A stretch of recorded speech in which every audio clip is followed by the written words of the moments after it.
All right, welcome to my community. This is my first course, my first official course, and it's called Credit for Beginners. What I want to do is I want to be able to set up the information in a way that it's kind of like a syllabus in the sense that this first course, you get pretty much a basic understanding of everything that we'll be going over.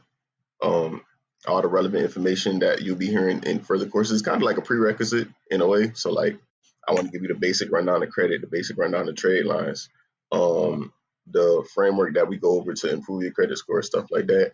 That's pretty much what this course is for. And in my next course, I'll probably break down the different types of negative accounts, collections, and charge offs so we know exactly what we're combating because the first step in credit restoration is credit repair. In order to repair our credit, we got to know what we need to repair. So, yeah, but like I said, this right here is just going to be the prerequisite. I want to make sure we got a basic understanding of credit, everything we're going to be doing, why we're doing what we're doing, because that's also important. And as we go further down the syllabus, we'll get into the actual hows and the step-by-step tutorials on actually doing the thing. Credit is the ability to borrow money or access goods and services with the understanding that you will pay it later. It's essentially a measure of trust between you and the lender. All right. This trust is tracked and summarized in your credit score. Your credit score is a 3-digit number that acts as a financial report card.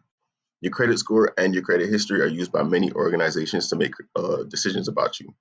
Good credit can open doors and save you money by giving you access to better loans and credit cards, right? So when you want to get approved for that mortgage, you want to get approved for that auto loan, or you just want to get a high limit credit card with lower rates, better interest rates, you got to have a better credit score. You got to have a thicker credit profile, right? The better your credit profile, the better access to money you will get.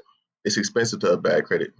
People with bad credit, the banks love bad credit lenders because they could charge you whatever interest rate they want to. They know you can't shop around as easily for better rates. They know it's harder for you to get approved, so you're just happy to get access to anything, right? That's why we want to work in our credit report before we go out there and start trying to access credit in this predatory market. It also helps by getting you access to utilities and phone plans, right? You can't get access to that iPhone 17 paying $50 a month for it if you don't got good credit. Verizon ain't gonna trust that you're gonna make that payment every single month. Why would we give you this $1,000 phone and we can't trust that you're gonna make the payments every month? They already charge you insane rates for $1,000 phone. You're gonna be paying over $1,000, so they want to make sure they get all that out of you before they give you that phone, right? Companies also use your credit to decide whether you need to pay a security deposit to turn on your electricity, right?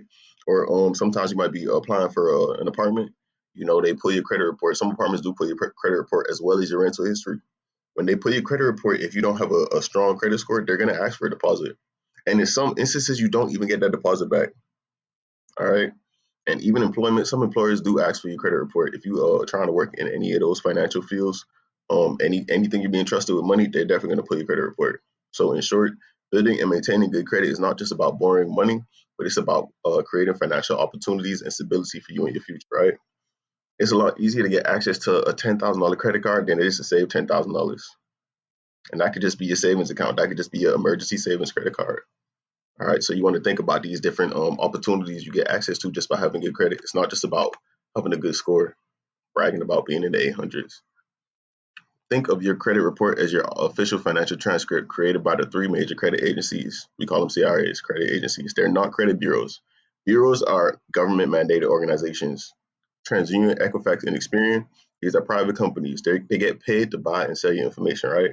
They're not owned by the government. They're three separate entities. That's why when we work on credit repair, we got to pull all three of these reports, right? It's the detailed history that is used to calculate your credit score. That's what your credit report is. It's just the detailed history behind the numbers, right? So there are different factors that go into calculating that 3-digit credit score number.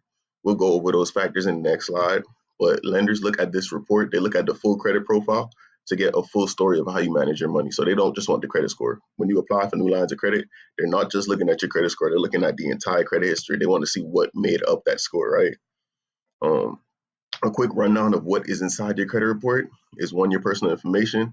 That's your identifying data. You might get your name, address, date of birth, phone number, previous employers, information like that, etc. Phone numbers. I believe I said that. Secondly, is your credit accounts, right? This is the most important part of your credit score. This is the information that builds up to the number that is calculated on your credit report, right? This section lists your active and closed accounts. So any line of credit that you may have had access to, any past loans, student loans, auto loans, mortgages, anything like that, it will be listed here. Credit cards, all that stuff. These accounts, these credit accounts, they are known as trade lines. Trade lines is just the name given to these credit accounts, right? So don't get tripped up on the different types of trade lines. Just know that the trade line is a credit account that's being listed on your credit report, whether it's open or closed. It's called a trade line. Credit inquiries are another thing that you will see on your credit report. This is a record of anyone who has recently accessed your credit report. So when you go out shopping for a vehicle and you go to the dealership and they pull your credit report, they create something known as an inquiry. You may see multiple inquiries because they shop around multiple dealerships. When you go to apply for a credit card, you'll see a new inquiry. Why? Because you're applying for a line of credit with that lender and they're pulling your credit report to see exactly what's on there before they trust if they're going to give you a line of credit and how much they want to give you access to. Fourth, you'll see public records and collections. This section includes any serious financial missteps that have gone through the court system or being sent to collections. So any financial misstep you had that went through court, you might have had a bankruptcy, child support, things of that nature. It won't be stuff like you got a traffic ticket or a DUI, etc. But any financial situations you had to go to the court system for, those will be listed on your personal public records. Also, collections. Anytime you have a charge off that goes to a third party debt collection agency, it's called a charge off. It's called a collection. I'll go over collections and charge offs more in depth in another course because I want y'all to understand the different types of accounts. Because when we dispute a charge off, it's not the same way as we dispute a collection. All right. Now, your credit score is a numerical summary of financial habits in your credit report, right? It's built on 5 key factors, each weigh differently. Understanding this breakdown is the first step to improving your credit score. So you got to know what weighs into your credit report so you can know what to work on, what to improve, what to build on to improve your credit score. Um, First things first, your payment history, right? That's 35% of your score. If you notice, that weighs more than any other thing on your credit report. What's that mean? Anytime you get a late payment, it's affecting your payment history. You want on-time payments every single month. Your payment history is your track record of making on-time payments. This is the most important factor because it weighs the most. Okay, so one late payment, you might see your score drop 50, 80 points, just like that in 1 month.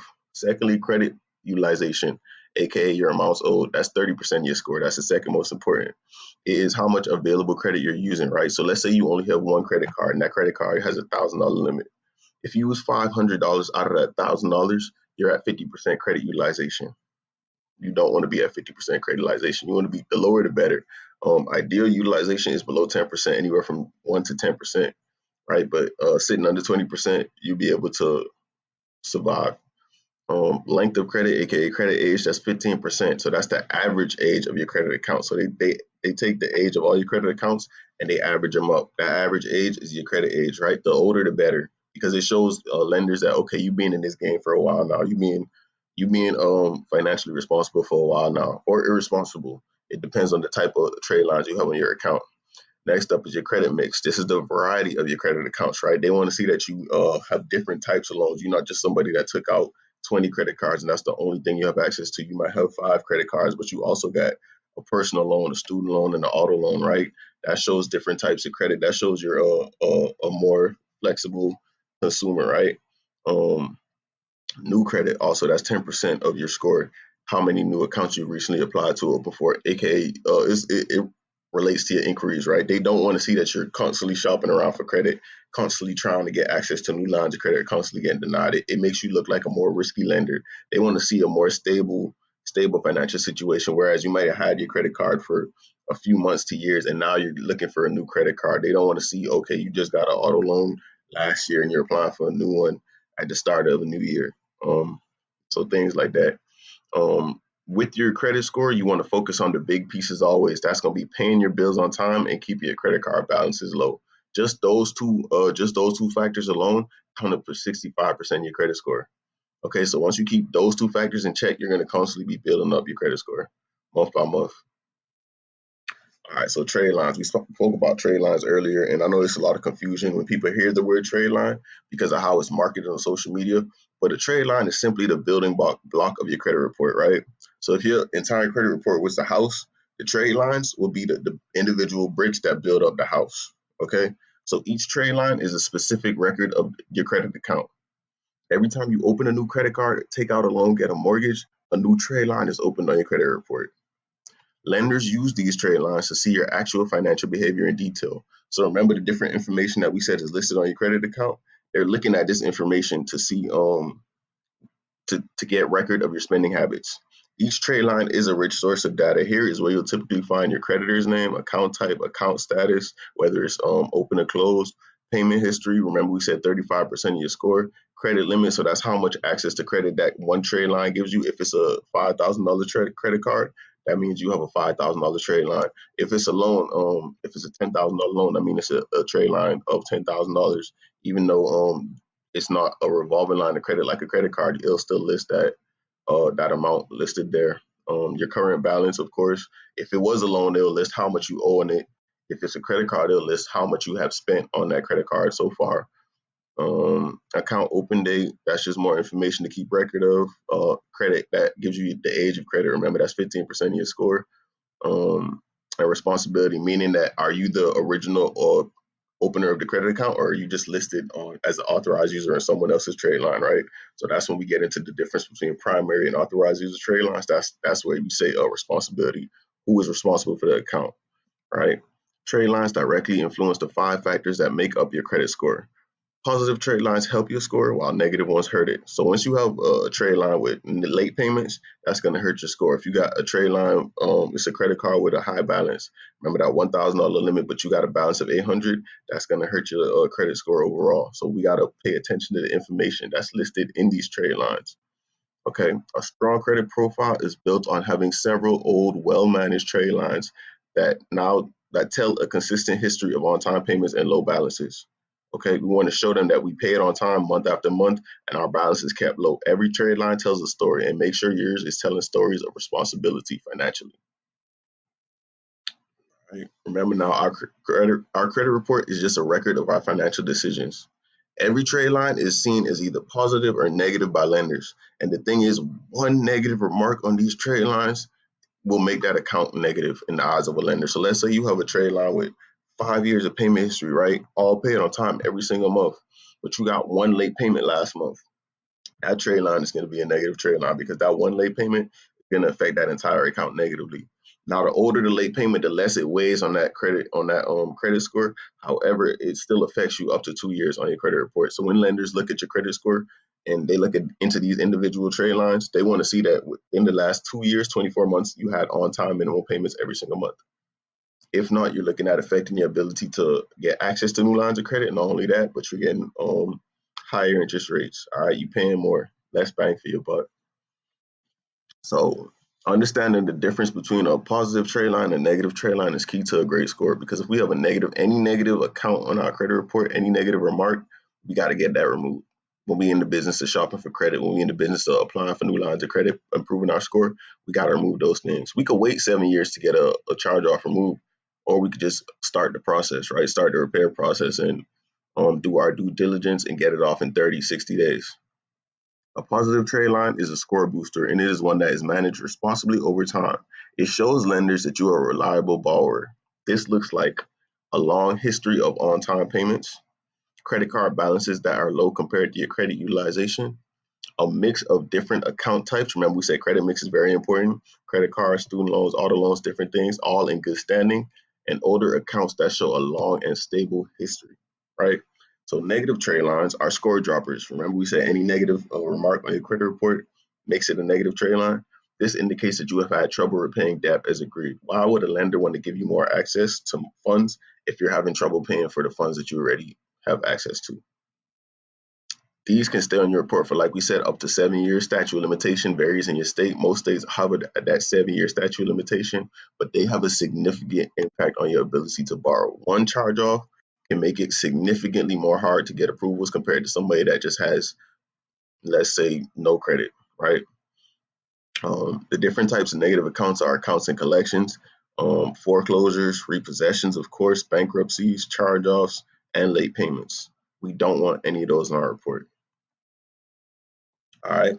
Credit monitoring. This is simply the term that we give to pulling your credit report, right? The same way you look at your bank statement, see how much money you have in the bank.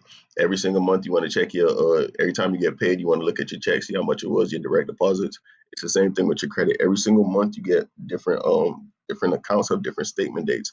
On these statement dates, they send information to the credit reporting agencies, and this new information affects your score differently. It may either rise or drop or stay stagnant every single month, right? Staying stagnant isn't necessarily a bad thing if you are in this high 700s, low 800s. However, if your score is going down, you definitely want to know why it's going down and what you could do to improve it or stop the bleeding, right? A lot of people this year ended up getting those 90-day late payments on their student loans out of nowhere and seeing a 200-point decrease. You can remove those late payments and get those 200 points back, or you could just wait over time for the 2 years to pass when those late payments affect you less and less each month, right? Before we fix your credit, we need to see exactly what we're dealing with. Where you get your credit report affects the type of score you see, right? You want to get your FICO score, not your Vantage score. Those are the two different methods of calculating your credit report. Also, the amount of information you'll be given differs depending on the monitoring software you use. For example, Credit Karma, I believe you don't really get the account number, but when we're disputing these accounts, we definitely want the account number to distinguish between the different accounts, right? Also, remember, it's three different credit reporting agencies. We want to get our report from each of these different agencies. You will see many different credit scores online. It's vital to know which one lenders actually use. You got your FICO score, and that's the golden standard. This is used by 90% of top lenders, and this is the score for the most of their mortgages, auto loans, and credit card loans you go apply for, right? This is the score they're going to pull, look at, and this is the credit report that they're going to analyze. This is the score that we focus on, right? Your Vantage score is the other score. It's a competing model created by the three credit bureaus. It could be a good general indicator of where you're at with your credit, but most lenders do not use it for financial decisions. So we do not make financial decisions based on this report. Okay, we don't use the Vantage score. The three major credit reporting agencies, Equifax, Experian, and TransUnion, are separate competing companies. We want to remember that they are not the same entity. Creditors are not required to report your account to all three, and sometimes they do not. We dispute an account. We cannot dispute an account we don't see, right? I personally recommend Experian because they have a 7-day free trial. But one, you get access to your Experian credit report whenever you want to, as much as you need to. And they're one of the more accurate bureaus. And most lenders do pull your Experian report. Not all lenders, of course, but a lot of lenders do pull your Experian report. So I do recommend signing up for Experian. You also get a 7-day free trial, like I said, where you get access to the other two credit reports. The thing is, with their 7-day free trial, they give you access to it every few months. So let's say every 3 months, you will have access to all three of your credit reports, right?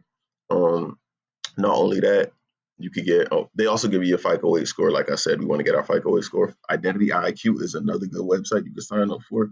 But what I like about Identity IQ is when they give you your credit report, they list all three of the different credit bureaus side by side. So all the information from each credit bureau, you can see it side by side, and you can distinguish between any information that's not completely the same between all three. Because remember, they're getting this information from your credit account. They're getting this trade line information from the same company. That means it should all be reported the same, right? If you're all getting the same open date from one company, from Chase, right? Why would it be reported differently across the different three bureaus? And that happens oftentimes, right? For instance, say you open a credit card on June 8th, 2023.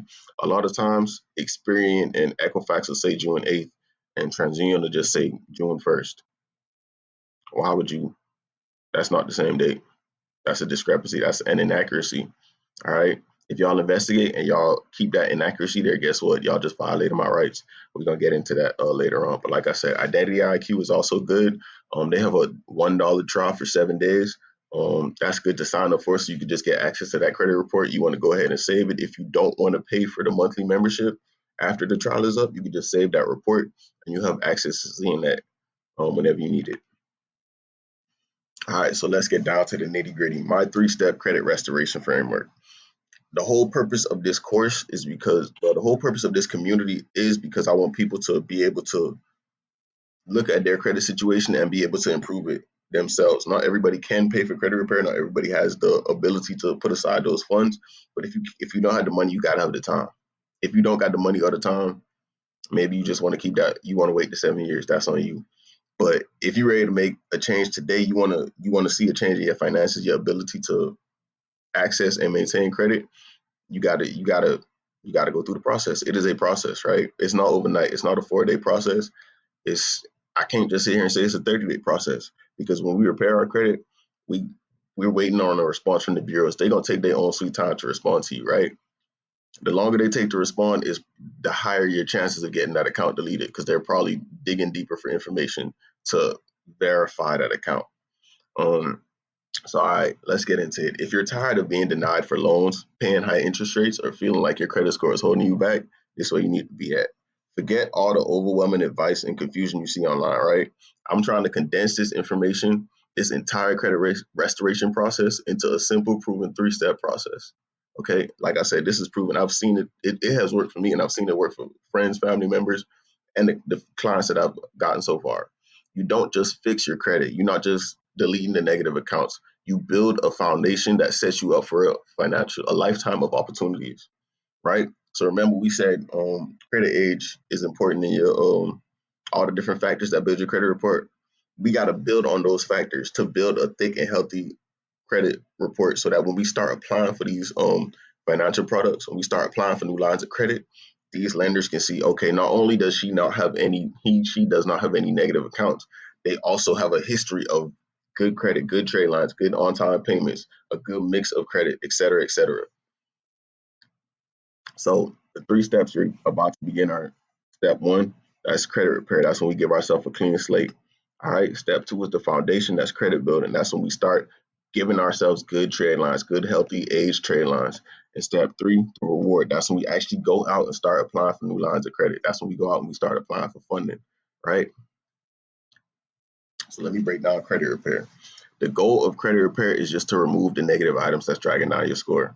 Remember the different types of negative accounts, the different things that make an account negative that we spoke about earlier.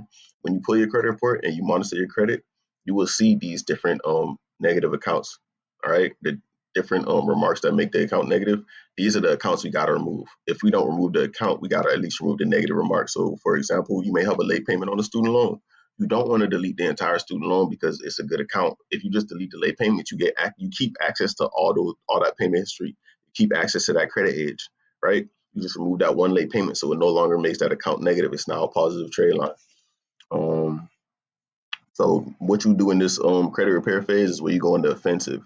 First, we audit your credit report. Like I said, we look through it, we find all the inaccuracies. We're looking for unverifiable information, outdated information. If it's past 7 years, it shouldn't even be there in the first place. Collections, charge-offs, whether they're settled, paid, whether it's a paid collection, a paid charge-off or not, we still got to remove it. A paid charge-off is the same thing as an unpaid charge-off. A paid collection is the same thing as an unpaid collection in the eyes of these lenders. It's an account that you defaulted on. You didn't make the payments, and you're more of a risk when it comes to lending. Those late payments, even if it's just 30 days from a year ago, we got to get those challenged and get it removed. Public record like bankruptcies, tax liens and judgments, child support judgment stuff of that nature, unpaid child supports, you want to remove that because it shows lenders that, okay, we can't necessarily trust this person. We'll give them new lines of credit. Let's give them less access to credit, or let's just deny him overall. And once again, inquiries. We don't want inquiries on our credit report if they're not tied to an open account. So when we open a new credit account, remember, we apply for it. They pull our credit. We get an inquiry. That's fine if we get access to it and we get approved and we open that account. But if we don't open that account, we're gonna remove that inquiry because we don't need it sitting there for 2 years. Um, how do we repair our credit? We use the powerful rights that are granted to you using the FCRA, the Fair Credit Reporting Act. This will systematically dispute the errors with the credit agencies, right? The goal here is to have them permanently deleted. We're not doing these 4-day sweeps. When people do these 4-day sweeps, what they're not telling you is that the information is only blocked and it's blocked using identity theft. All right, when that information comes back verified, it's harder to get it removed and it's harder to get lines of credit. Why? Because these lending institutions now see that, oh, you claimed identity theft on your financial report, right? So there's this thing called early warning systems. They they monitor stuff like that. They monitor fraud claims, identity theft claims, things of that nature. So what people don't understand is when they do that 4-day sweep after the information comes back verified, and they know that identity wasn't the case on your account, it now makes it harder to get new lines of credit. It may work for those 2 weeks, those 2 months that the 4-day sweep work. But the reason that we go through this entire process using the FCRA, the Fair Credit Reporting Act, is because we want to use laws to legally get deletions that can't come back in our report. Okay. So Most people think credit repair is just about sending a dispute letter and hoping for the best. And that's why 99% of people who try it quit after the information comes back verified. In my dispute process, we want round one to come back verified. Why? Because now we can send a round two. Now we caught them in a loop. Now we caught them saying we did an investigation and we say that we've noticed that there's no negative accounts in your credit report. Because they've given us that, guess what we can do? Now we can go ahead and say you didn't do an investigation and you violated my rights by not doing a proper investigation. But we're gonna get into more of that later. I'm sorry, I got ahead of myself. In our community, we don't just dispute, we execute a strategic dispute process, leveraging your rights as a consumer to maximize deletions and hold the credit agencies and data furnishers accountable to the laws set in place by the government. Remember the FCRA? We also have the FDCPA, that's the Fair Debt Collection Practices Act. That's the law that governs how these debt collectors govern those collections accounts. Those companies that be calling you every single day, they're not allowed to do that if you tell them to stop calling you. But you don't know that, do you? All right. Like I said earlier, we don't simply just claim identity and identity theft. We enforce the laws written to protect you, the FCRA and the FDCPA. The FCRA is your shield pretty much. It mandates that anything on your report be accurate, verifiable, and fair. If they can't verify any account, if it's not 100% accurate, it has to be deleted. The Fair Debt Collection Practices Act, like I said earlier, that governs debt collectors, and we use it to challenge those third party debt collection agencies. The goal of a dispute is not to lie about an account. I will say it again. The goal of a dispute is not to lie about an account. We're not going to sit here and say we don't know anything about this credit card that we have been paying off for the last 2 years and just decided to stop paying. All right. The goal is to force the system to prove that the negative item is being reported 100% accurately. That means you have a record of every single payment that was made late. Do you have records of the correspondence sent back and forth between me and the lender about any notification of late payments? Things of that nature. That's what we're disputing, right? We're disputing the rights that we have within the FCRA. We're not just sitting here and saying we don't know anything about the account. Please remove it. If it was that simple, nobody would have negative accounts in their credit report. I could almost guarantee you that. All right. And most of the time, they can't verify these accounts. Most of the time, they're not completing these investigations within the full extent of the law. All right. And when they don't, they have violated your rights. And that's where you get the deletion that you deserve. All right. We earned this deletion. Remember, disputing is more than just sending a template letter. You can't just buy a letter from somebody, send it to these credit reporting agencies, and expect it to get removed. All right. You have to have a strategy behind how you're removing the account. First things first, you got to understand what type of account it is. If it's a charge off, we're using the FCRA. If it's a collection, we're using the FDCPA. Okay, if it's a late payment, we're using the FCRA, but we're using a different set of laws. We may be using 15 USC 1666B, but in the case of a charge off, we're going to use 15 USC 1681I and all those subsections. Okay, so remember, like I said, first things first, we want to come up with a strategy. First, we got to audit our credit report. We don't dispute blindly. All right. We look at our credit reports. We identify all the inaccuracies. We identify the types of accounts, and we identify all the information we're supposed to be given prior to all the notifications we're supposed to get prior to that account being reported negatively on our credit report. Okay. So that's pretty much we want to look at. We want to identify. Okay, these are my collections. These are my charge-offs. These are my late payments. I'm going to attack this way. I'm going to attack this way, and I'm going to attack this another way.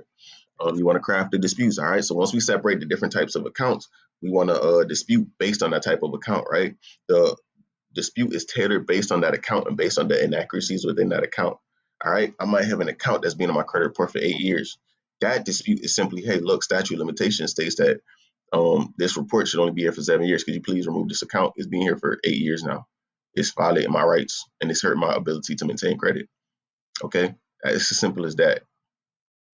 It's literally that simple. Once you know the laws that's set in place and you understand the different types of accounts and how it affects you, it's that simple when you start putting together a strategy to get deletions. And remember, every collection you can dispute one method, every charge off you can dispute another method, and every late payment you can dispute another method. All right. Now it may take different rounds for each different account. However, the method essentially stays the same because the laws are the same and they have to abide by the laws. The burden of proof is not on us. The burden of proof is always on the furnisher. It's always on the credit reporting agencies. All we got to do is ask for proof. All right. Um, Another part of the dispute pressure process is escalating the pressure. Like I said earlier, sometimes we're gonna have to send multiple rounds of disputes.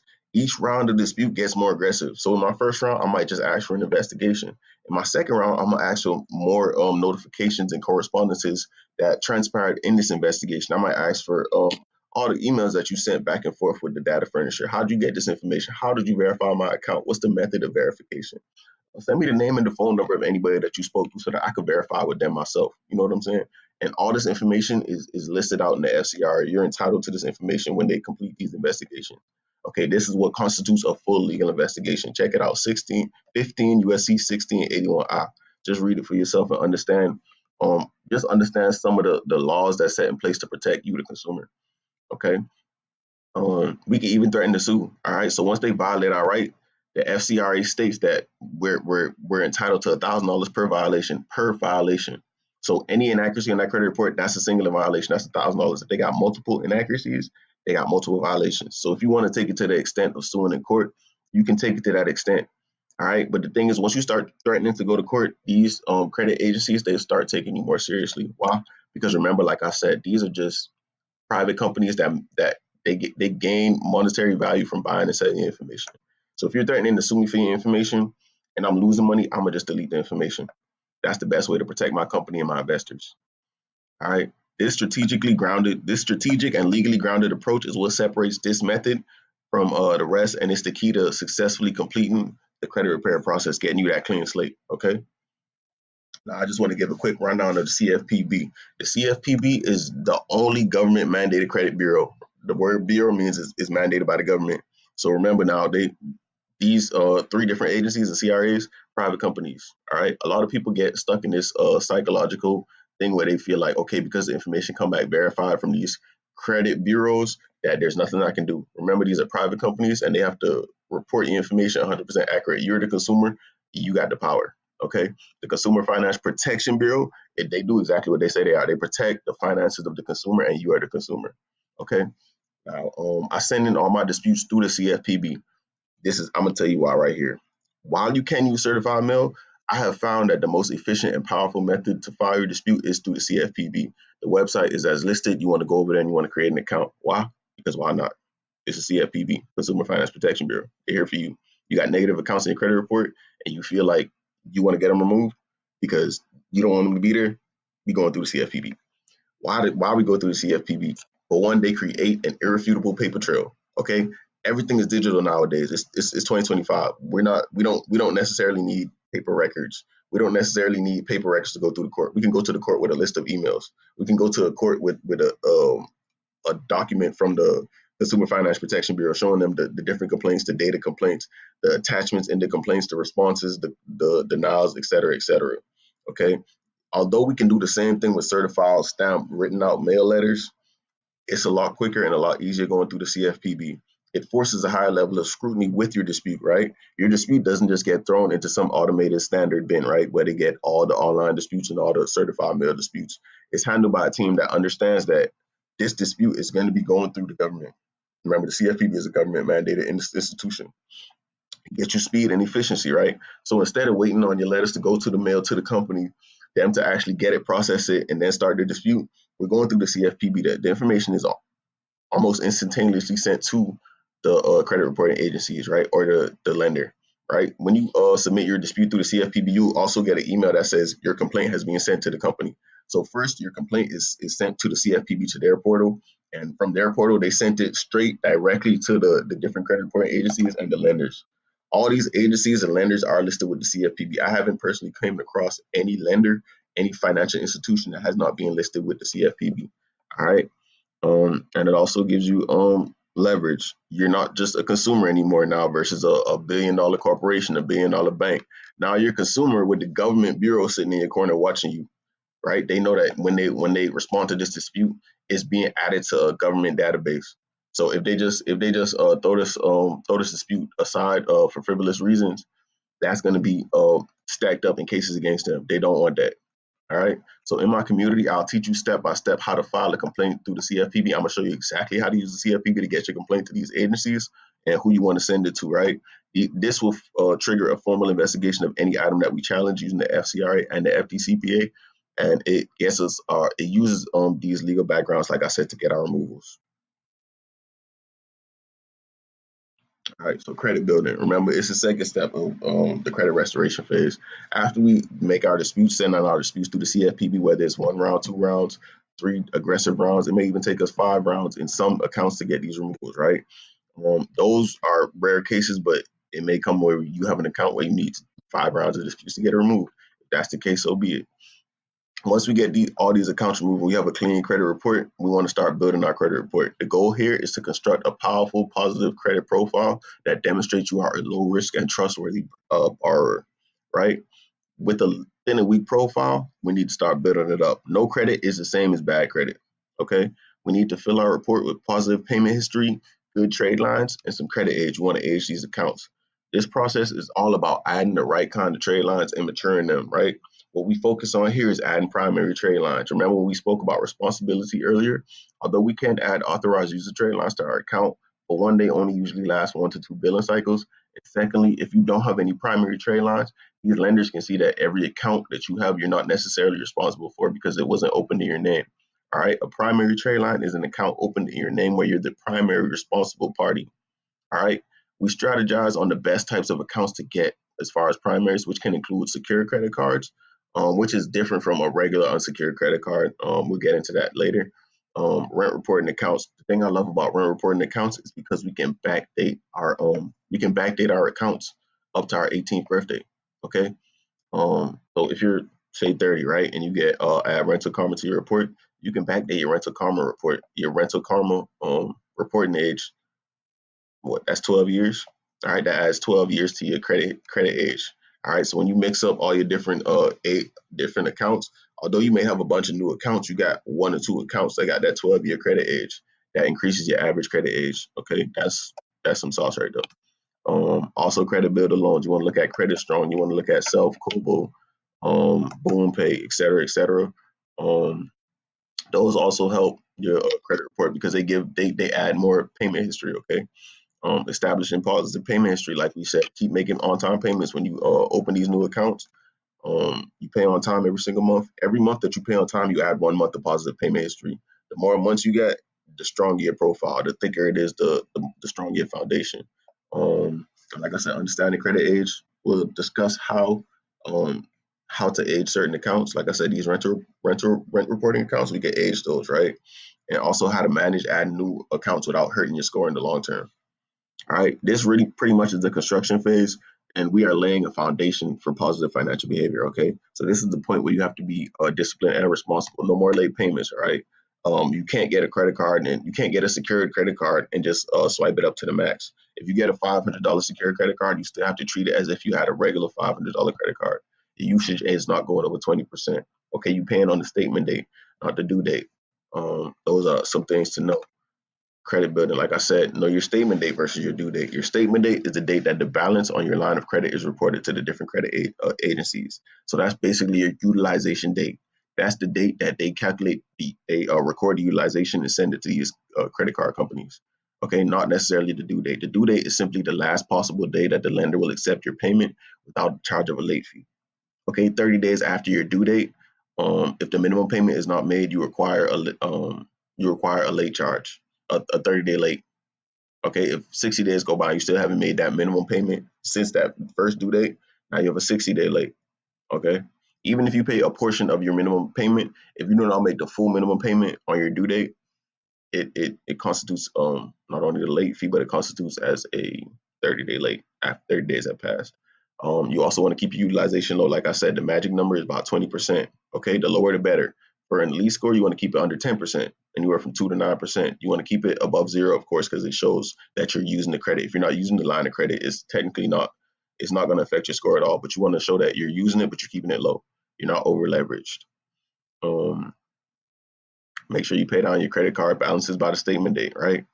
The unbreakable rule: make all payments on time. Late payments are a no-no. If we're building our credit, we're not getting late payments because, like I said earlier, those affect you more than any other negative account necessarily on your credit report, especially a brand new late payment. Okay, you're looking at a significant drop at your credit score. You're also looking at less access to new lines of credit because it shows lenders that okay, you're currently up to your neck in the sense that you're currently not able to make your payments on time.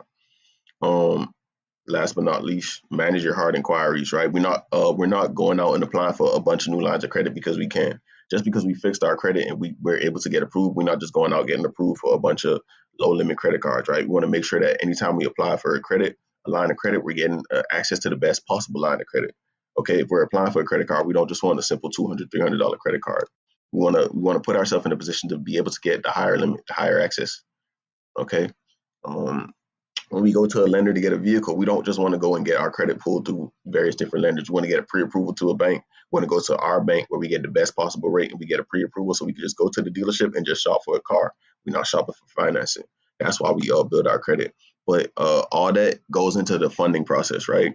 The Remember, the third step of the credit restoration process is funding. Now we're actually going out and getting access to credit. The goal here is to leverage your new exceptional credit profile to access capital, right? And the products you deserve. Not only capital, but you accessing that home you want to get, right? You're getting that mortgage loan, you're getting proof of that mortgage, you're getting proof of that your dream vehicle, right? Um, what we do here is we allow the hard work to pay off, right? The repair process and the building process. Now we have a strong credit score with a thick credit profile, right? You now have the keys to the kingdom, essentially. We will shift from building credit to using it strategically to have access to wealth and freedom, right? Now you could start applying for these high limit credit products, right? You want to get the premium credit cards with massive limits, 0% APR offers. That means you're paying down no interest for the first 12 to 18 months, right? And lucrative rewards programs. That means anytime you spend money, you want to get something back. Either it's points, cash back, whatever the case may be. You get access to all of this with good credit, right? Access to low interest fund financing. You qualify for the best rates on that auto loan that you just got, on the best rates for that personal loan that you need to improve some area of your life, right? Pay down on a bill or whatever the case may be, and even mortgages, you get better rates on your mortgage. You wanna live in the house comfortably. You don't want to be paying on that mortgage much longer than you have to. You're able to now invest in assets because you have access to capital. You can fund business ventures, right, or manage your cash flow much better because you have that access to a $10,000 line of credit, right? Like I said earlier, that could just be a savings account. Instead of saving up $10,000 for an emergency expense, you have access to that $10,000 for whenever you need to spend it. Okay. The mindset here, you're in harvest phase, right? You planted the seeds, now you're just nurturing the crop, but you're doing it the right way. You're not just getting cards that you can swipe here and there. We're still adhering to the foundation we built earlier. Remember, we're managing our spending. We're not making late payments, right? That's the foundation to your future. Now, thank you for watching this presentation. It honestly went a lot longer than I thought it would. I guess I know now for in the future that when I'm creating these presentations, the lecture phase is a lot longer than the creation phase because I really thought I'd be able to just breeze through these slides, but there's so much information that I wanted to be able to get out to you guys and really in this crash course because, like I said, this is just the prerequisite to when we start getting into actual credit repair and credit building. These are just the things I think you need to know, the why behind what we do, so that when we get into the how, you're not questioning what's going on, right? So, congratulations, you just laid the essential groundwork for your credit transformation.